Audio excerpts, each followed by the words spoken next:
Yo! Bon matin, ben c'est pas moi c'est le matin, tout c'est pas le matin. Aujourd'hui c'est une vidéo extra pour vrai, vraiment intéressante. Je savais pas j'allais la placer où dans mon mois de 24 vidéos, c'est aujourd'hui que j'ai décidé de le faire. J'ai été il y a un an jour pour jour dans un documentaire qui s'appelle Derrière l'écran. Un documentaire qui a été réalisé par 3 filles de l'UQAM qui sont excellentes, Morag, Naomi et Léa, qui ont fait ça dans le cadre d'un de leurs cours. Et c'est moi et Gloria Bella que vous connaissez peut-être, qui sont comme interviewés dans notre quotidien de comment on travaille, comment on fait un vlog, de comment on... c'est quoi le processus un petit peu derrière ça, avec un professeur de l'UQAM qui lui est comme un pro de ça, des réseaux sociaux et tout, qui lui a son point de vue extérieur, et également une fan des YouTubers et tout qui donne son point de vue. Fait que c'est comme un gros melting pot, ça dure 15 minutes, extra intéressant. Pour vrai, je trouvais que c'était dans le cadre d'un de leurs cours. Je les ai demandé la permission de pouvoir le remettre intégralement parce que je trouvais que c'était trop du beau travail qui méritait d'être vu. Alors voilà, je vous mets ça intégral à l'instant. Il y a beaucoup de choses qui ont changé par exemple. Ça, c'est ça qu'il faut vous dire là. Je venais juste de laisser le Zand depuis une semaine à ce moment-là. Puis, tu sais, au niveau des chiffres et tout, il y a des trucs qui ont changé. Mais l'idée générale reste à 98% la même chose. Donc, bon visionnement. Bon 21 décembre. On se voit demain pour la 22e vidéo. Peace out.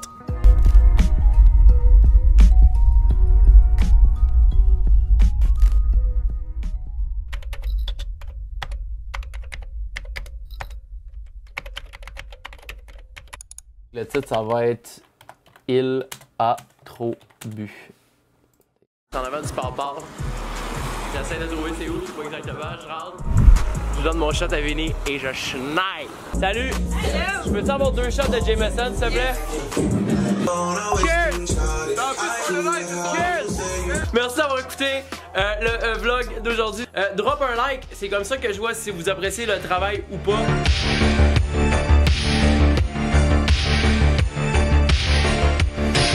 Et voilà mes trous de balle, le vlog numéro 8 en ligne, live, non répertorié. On met ça public avec un immense essai. Publicatoté. Allez voir ça facilement, c'est swipe up. J'ai un bon feeling sur celle-là. En 2 minutes, j'ai 15 commentaires, 200 visionnements, puis 60 likes. Merci la gang!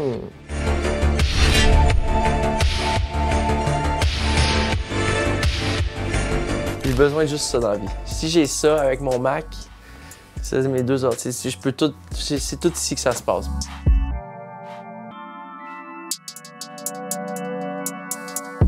C'est essentiellement une pratique, un hobby qu'avaient de nombreux internautes et puis qui se mettaient à discuter de quelque chose sur lequel ils étaient passionnés, ils commençaient à accumuler des compétences.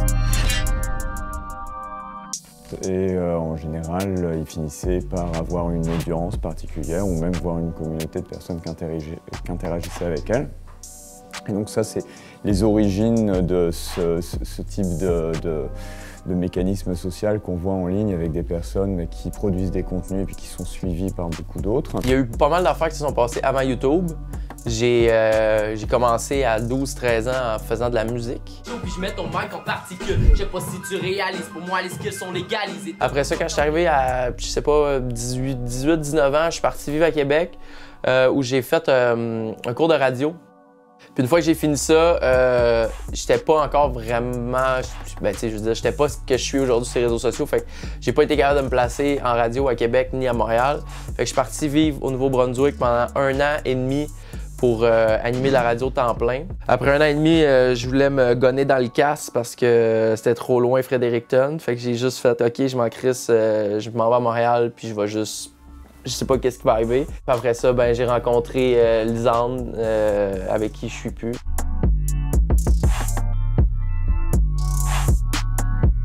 Ça m'a beaucoup aidé, elle, c'est ça qu'elle faisait dans la vie, des vidéos sur YouTube. Puis après 1 an à avoir été avec elle, je me suis juste craqué. Puis j'ai fait, ben Chris, moi aussi, là, je vais me partir une chaîne. Puis là, ça fait 2 ans et demi que j'arrête pas. C'est ma vie. Salut tout le monde, comment ça va? Ce type d'expression, ça va avec justement un mouvement que les sociologues ils appellent l'expressivisme, c'est-à-dire que là, les médias sociaux numériques, ils ont beaucoup facilité la possibilité de prise de parole, de créer un compte pour avoir un espace sur lequel on diffuse des contenus. C'est beaucoup plus simple que dans les premières phases d'Internet, et puis c'est encore beaucoup plus simple que quand vous n'étiez pas avec Internet, et puis juste des médias traditionnels.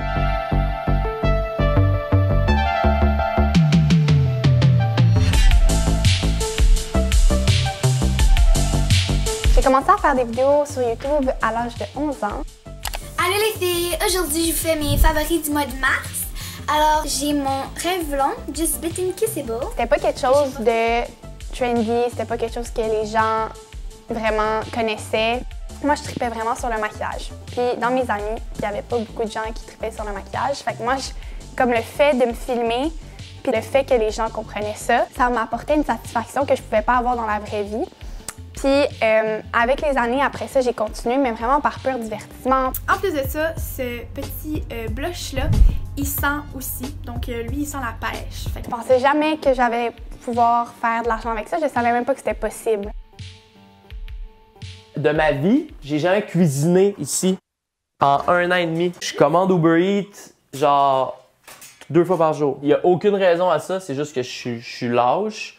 Puis je peux me permettre de m'en foutre puis genre de commander. Je suis pas un adulte, c'est ça le problème. J'ai pas de boss, je fais qu'est-ce que je veux. En même temps, si je me botte pas le cul, il n'y a rien qui se passe. Il y a un peu de pression à un moment donné à sortir parce que c'est steady, là. Tu sais, tous les jeudis puis tous les dimanches, je sors une vidéo à 6 h. Abonne-toi aussi parce que ça fait tout le temps super plaisir. Et là, c'est le temps parce que je l'ai oublié la dernière fois. I'll see you Sunday because it's 2 times a week!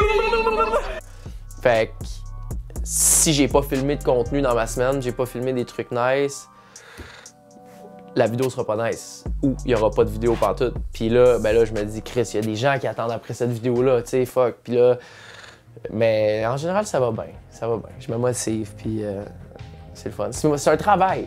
C'est un travail.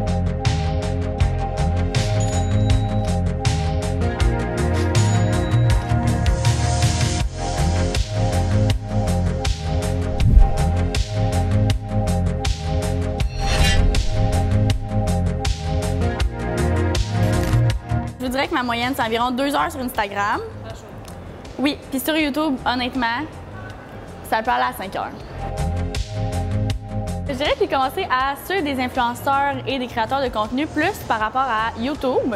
Et c'est par la suite que je me suis fait un Instagram et j'ai commencé à les suivre. Je dirais que j'étais en secondaire 1 quand j'ai vraiment commencé à accrocher sur des YouTubeurs. J'aime vraiment ça regarder les chaînes YouTube au quotidien. C'est comme une mini télévision YouTube en gros pour moi. Donc moi, je fais en moyenne une vidéo par 2 semaines. C'est vraiment difficile pour moi d'être régulière dans mon contenu parce que ça me demande beaucoup d'efforts faire des vidéos sur YouTube, comme plus qu'avant parce que quand je mets une vidéo, je veux vraiment qu'elle soit au summum de la qualité. Puis je suis vraiment critique envers moi-même. J'aime pas le sirop sur mes crêpes, j'aime mieux mettre des bananes du Congo. Ma grand-mère les mixait à des avocados. S'il y en a qui ont décollé une chaîne ou qui ont décollé un Instagram en se disant à un moment donné je vais réussir à en vivre, ils n'ont rien compris. À la base, tu le fais pour te faire du fun, puis à un moment donné ça prend des proportions, il y a un viral qui se passe. Les autres ont jamais eu la passion. Ils nous investissent, qu'on change, mais regardons-le. Il y a de quoi qui se passe, puis ça prend des proportions que tu t'attendais pas.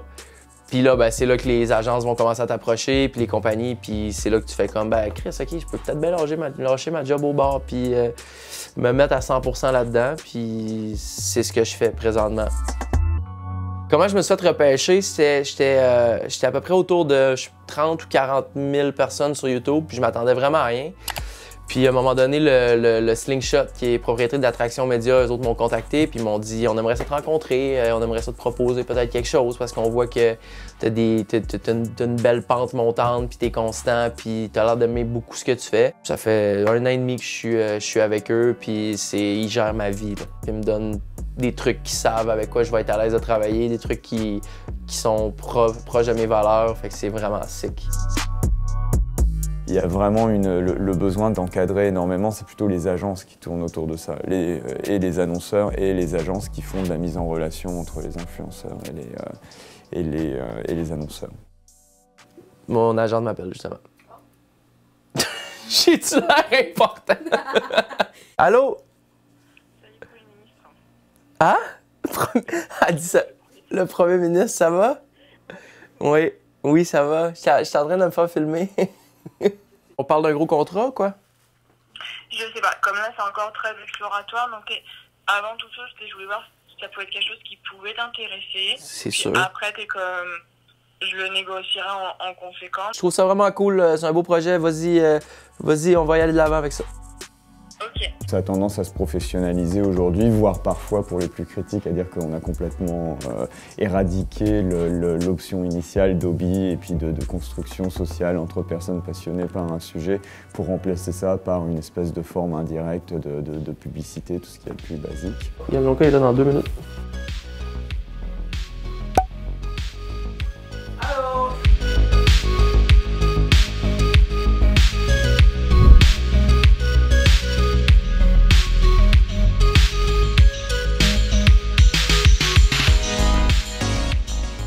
Ça fait 1 heure qu'on a posté le vlog, il est 7h06, ça fait... Ouais, puis on l'a posté un peu en retard, fait que ça fait exactement 1 heure.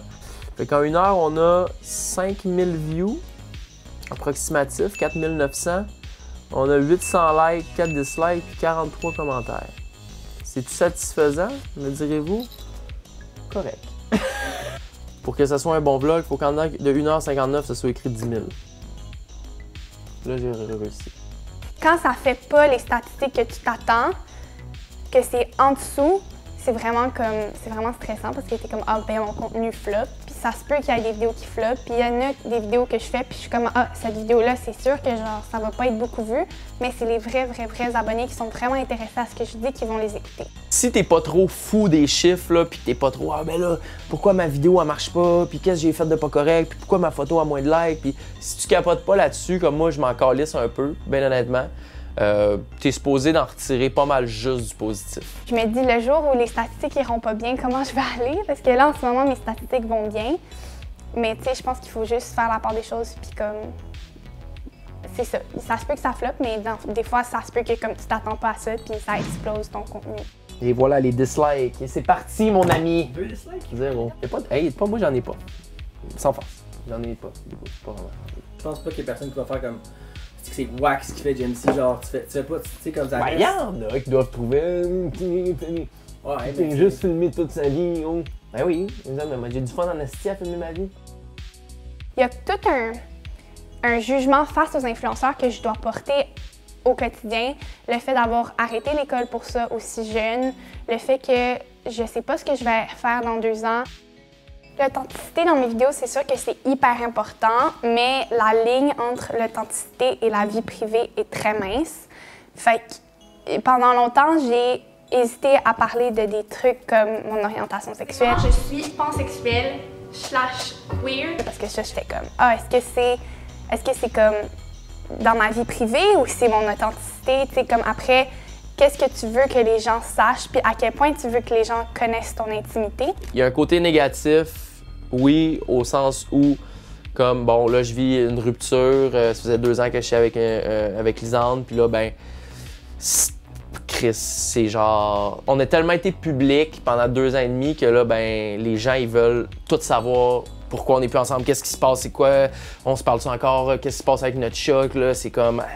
Au nombre de questions qui rentraient en DM un peu partout, à tous les jours, on pouvait pas garder ça secret plus longtemps, tu sais. Lisande et moi, on n'est plus ensemble depuis plus d'1 mois après plus de 2 ans et demi de vie commune. Jamesy, il parle vraiment de sa séparation avec Lisande, puis tu sais, c'est juste de l'authenticité, je l'ai trouvé fin, je l'ai trouvé bon, tu sais, puis il parle à des gens, puis il dit...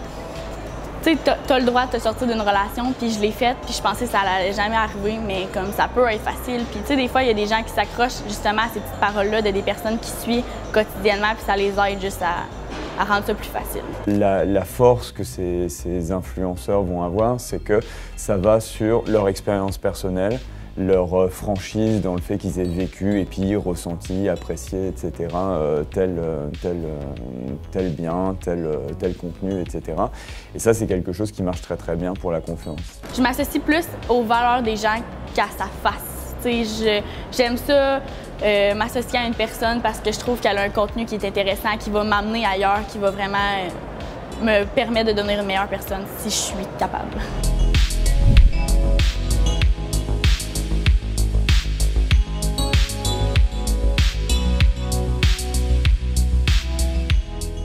La clé du succès que je dis à tous les gens qui veulent commencer ou qui veulent, c'est de rester soi-même. Il manque présentement 3 followers pour atteindre 10 000 sur YouTube. Moi, ce que j'aime beaucoup, c'est quand je vais rencontrer des gens dans la rue, quand je vais rencontrer du monde, whatever, au bar ou dans un show, peu importe, qui va venir me voir, qui vont venir me parler, puis qui vont être super contents de me voir, mais puis qu'à la fin de notre discussion, ils vont être comme, c'est fou parce que c'est la même chose. En grandissant, veux pas, tu changes. Puis moi, le fait que j'ai changé à travers les réseaux sociaux puis à travers les yeux des gens qui me suivent, des fois, ça a fait des questions de comme, OK, mais le mois passé était pas de même, puis là, il est de même, mais c'est tellement normal quand t'as 12 ans, 14 ans, 16 ans, 18 ans. J'ai remarqué que le plus je suis authentique, le plus ça fonctionne. Fait que tant mieux. Le succès du terme en ce moment fait que tout le monde rêve de devenir influenceur, mais il faut bien se rappeler que c'est mettre la charrue avant les bœufs. Ceux qui sont connus, en général, ça s'est passé à l'envers. C'est-à-dire qu'ils étaient passionnés par quelque chose, ils ont fait des choses intéressantes, ils ne cherchaient pas à en faire une profession. Puis ça tombe bien, ils peuvent en vivre maintenant, etc. Et tant mieux. Mais il y a une authenticité de la démarche qu'on perd un peu quand on se dit bah tiens, mon projet c'est d'être influenceur.